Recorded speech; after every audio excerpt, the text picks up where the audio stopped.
एक बार की बात है, बुद्ध एक सभा में उपदेश दे रहे थे। उपदेश पूरा होने के बाद सब लोग जाने लगे। तभी बुद्ध ने देखा कि एक आदमी कोने में बैठा हुआ है। बुद्ध उसके पास गए और कहा कि क्या हुआ, आप दुखी क्यों हो? उस आदमी ने कहा, आप बहुत अच्छा उपदेश देते हो जिसे सुन लोगों का मन शांत हो जाता है, लेकिन मेरा मन अभी भी बेचैन है, शांत नहीं हुआ। बुद्ध मुस्कुराए और बोले, इस दुनिया में किसी के मन को शांति नहीं है। कुछ लोग सोचते हैं कि उन्हें शांति मिल गई है। वो भूल जाते हैं कि जो शांति आज उन्हें मिली है कल उनसे छीन ली जाएगी और फिर से वो अशांत हो जाएंगे। और कुछ लोग जिनके पास शांति है वो आगे का सोचकर अशांत हो जाते हैं कि ये शांति चली जाएगी। तुम किस बात से अशांत हो? ये सुनकर उस आदमी ने कहा, बुद्ध, मुझे एक गंभीर रोग है। वैद्य ने कहा है कि मेरे पास केवल 7 महीने हैं, जिसमें से 3 महीने खत्म हो चुके हैं। मेरे बाद मेरे माता पिता, बीवी, बच्चों का क्या होगा, ये बात मुझे शांत नहीं रहने देती। बुद्ध ने कहा, क्या तुम इसी बात से परेशान हो? उस आदमी ने कहा, नहीं, सच तो ये है कि मैं अभी मरना नहीं चाहता। मेरे अंदर मौत का डर बैठ गया है। बुद्ध ने कहा, मरना तो एक ना एक दिन सबको ही है, ये बात सब जानते हैं। मृत्यु को तो कोई नहीं चाहता। बहुतों को तो ये भी नहीं पता कि उनकी मृत्यु कब होगी। तुम्हें तो उसका पता भी है, लेकिन मृत्यु के बारे में कुछ नहीं कहा जा सकता। तुम अभी भी नहीं जानते कि तुम्हारी मृत्यु कब होगी। क्या तुम्हें पता है कि तुम कल का सूरज देख पाओगे या नहीं? आदमी ने कहा, नहीं, मुझे मालूम नहीं है। बुद्ध कहते हैं कि अगर तुम्हें तुम्हारी बीमारी के बारे में पता नहीं होता तो तुम अपना जीवन खुशी से जीते, है ना? तो अभी भी वही करो, आगे का मत सोचो। अपने आज को भरपूर जियो। जो जीवन शेष है उसे खुशी से जियो। जो मिल रहा है उसे स्वीकार करो। वह आदमी बोला, अभी तो मैं केवल 35 वर्ष का हूँ। मैंने अपना जीवन ठीक से देखा तक नहीं है। मैं अभी कैसे मृत्यु को प्राप्त हो सकता हूँ? बुद्ध ने कहा, क्या तुम्हें पता है कि तुमने ये 35 वर्ष कैसे निकाले? कब ये समय बीत गया? नहीं पता ना? तुम्हें कुछ खास पल ही याद होंगे। एक एक दिन तुम्हें भी मालूम नहीं होगा तुमने कैसे जिया, क्योंकि तुमने अपना जीवन होश पूर्वक कभी जिया ही नहीं। अगर तुमने अपना जीवन होश में जिया होता तो ये 35 वर्ष तुम्हारे लिए 35,000 वर्ष के बराबर होते और प्रत्येक दिन तुम खुशी से जीते। लेकिन तुमने सारा समय नष्ट कर दिया और अब मृत्यु के समय भाग रहे हो। जीवन और मृत्यु दोनों ही उपहार हैं। उस आदमी ने कहा, मैं आपकी बात समझ नहीं पा रहा। जीवन उपहार है ये समझ आता है, लेकिन मृत्यु भी उपहार है, ये कैसे हो सकता है? जब ये आदमी और बुद्ध बात कर रहे थे तभी उस आदमी के पिता वहां पर पहुंच गए और उनकी बातें सुनी। बुद्ध ने कहा, वास्तव में मृत्यु जागरण है। तुमने अपने जीवन के 35 साल जिए, लेकिन कभी भी जीवन के बारे में विचार नहीं किया। लेकिन मृत्यु की आहट से तुम जीवन के बारे में विचार करने लगे। मृत्यु का यही काम है, ये जीवन को जागरण की तरफ ले जाती है।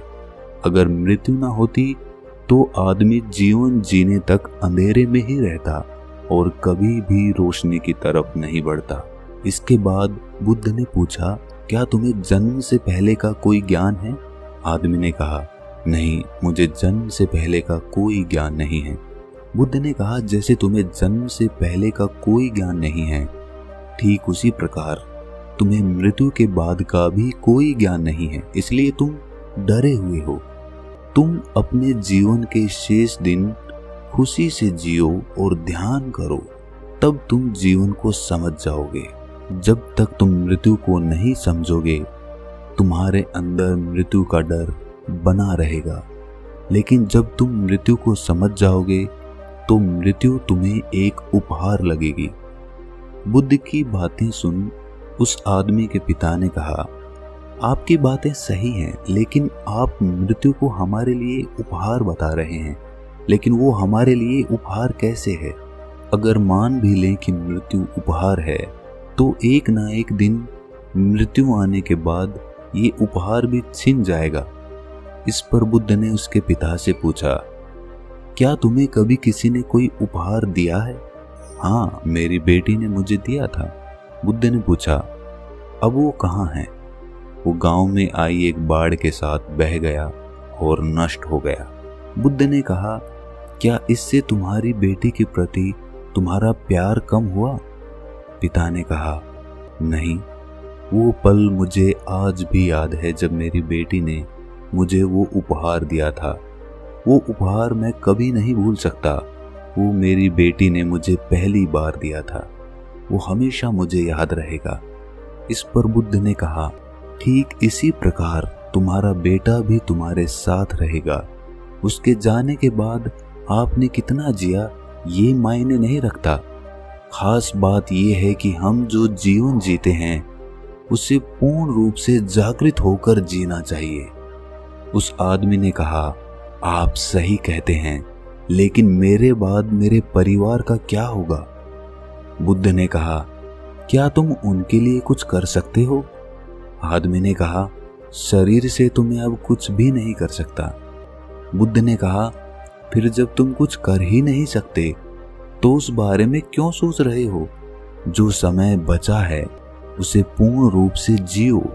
इस दुनिया में कोई किसी के लिए कुछ नहीं करता, सबको खुद अपना जीवन जीना होता है। हमें बस ऐसा भ्रम होता है कि हम कुछ उनके लिए कर रहे हैं, लेकिन हम कुछ भी उनके लिए नहीं करते, खुद के लिए करते हैं। अगर आज तुम अपने परिवार के लिए जमीन जायदाद इकट्ठा कर रहे हो तो ये तुम उनके लिए नहीं, अपने लिए कर रहे हो। इसे करने से तुम्हारे अंदर आंतरिक शांति रहेगी, लेकिन तुम रहोगे इस भ्रम में कि तुमने उनके लिए किया है, लेकिन ये तुम खुद के लिए करते हो। अगर तुम उनके लिए कुछ नहीं भी करोगे तो भी उनके जीवन में कोई खास फर्क नहीं आएगा, क्योंकि जीवन कभी भी एक समान नहीं रहता, कठिनाइयों से भरा रहता है। जीवन कभी भी आसान नहीं रहा है, संघर्ष करना पड़ता है, तभी जीवन चलता है। गरीब आदमी से ज्यादा परेशान अमीर आदमी होता है। इससे ये पता चलता है कि धन से तो जीवन को सुरक्षित नहीं किया जा सकता, लेकिन पूर्ण रूप से जागृत होकर जीवन को सुरक्षित किया जा सकता है। ऐसा करने से हम जीवन की सभी कठिनाइयों को समझ पाते हैं, जिंदगी और मौत को समझ पाते हैं और आसानी से जीवन जी सकते हैं। वो आदमी बुद्ध की बातें सुनकर बोला, बुद्ध, मैं आपकी बातें समझ गया हूं और अब मुझमें से मृत्यु का भय भी खत्म हो गया है और अपना बचा हुआ जीवन खुशी से जीऊंगा। अगर आपको ये कहानी ज्ञानवर्धक लगी तो इसे अपने सगे संबंधियों, दोस्तों और मित्रों के साथ साझा जरूर करें और इस चैनल को सब्सक्राइब जरूर कर लें। तो मिलते हैं अगली किसी ऐसी ही कहानी में, तब तक अपना ख्याल रखें।